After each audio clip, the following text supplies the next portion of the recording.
Kita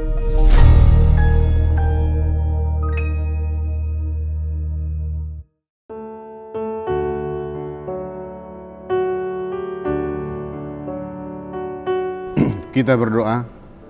Kasih karunia bagi kamu sekalian dan damai sejahtera dari Bapa di sorga dan dari anaknya Yesus Kristus Tuhan kita. Amin.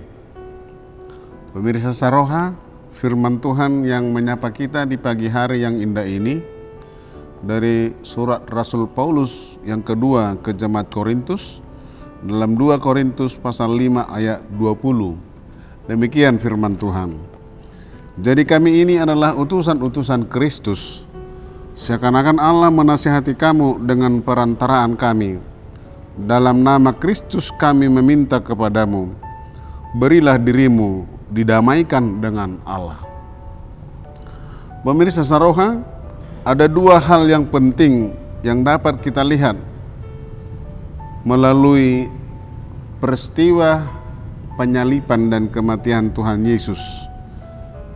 Yang pertama adalah soal pendamaian dan yang kedua adalah pertobatan. Apa kaitannya dengan nats ini? Kaitannya adalah soal pendamaian tadi. Berikanlah dirimu didamaikan dengan Allah. Pemirsa Saroha, hal yang pertama tentang perdamaian. Perdamaian dengan Allah adalah hak istimewa setiap orang percaya. Dosa telah memisahkan manusia dari Allah. Tetapi Allah mengorbankan anaknya yang tunggal, yaitu Yesus Kristus, untuk mendamaikan dengan Dia melalui pengorbanannya di kayu salib.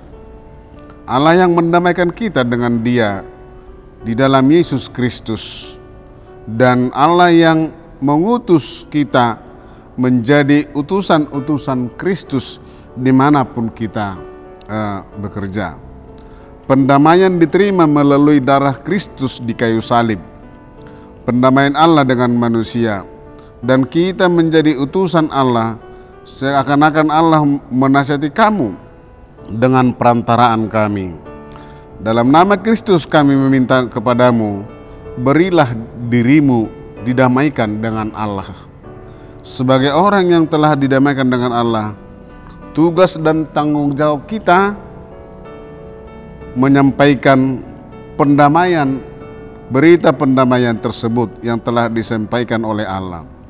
Kemudian yang kedua, manusia yang baru ialah manusia yang sudah bertobat atau terjadi perubahan dalam dirinya.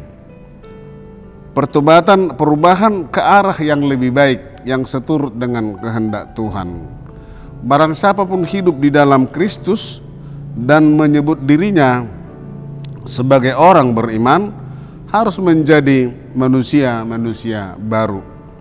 Bukan hanya sebutan menjadi manusia baru saja, tetapi juga nampak dalam perbuatan dan roh baru, nampak dalam sikap dan perbuatan, nampak dalam sikap dan kepedulian. Pemirsa Saroha, firman Tuhan ini menguatkan dan mengatakan kepada kita menjadi bagian dari utusan-utusan Kristus untuk menasihati dan dengan perantaran Kristus meminta agar orang memberi diri didamaikan dengan Allah. Pertanda bahwa kita telah didamaikan dengan Allah, kita juga terpanggil untuk membawa kabar pendamaian bagi semua orang yang telah ditebus melalui kayu salib. Oleh karena itu, saudara-saudara yang kekasih dalam Yesus Kristus, kita yang dulunya tidak berharga karena jatuh ke dalam dosa, tetapi menjadi kesukaan dan layak menerima kehidupan kekal. Inilah kabar sukacita yang tak ternilai atas pendamaian yang telah Tuhan anugerahkan di dalam Yesus Kristus. Amin. Tuhan Yesus memberkati.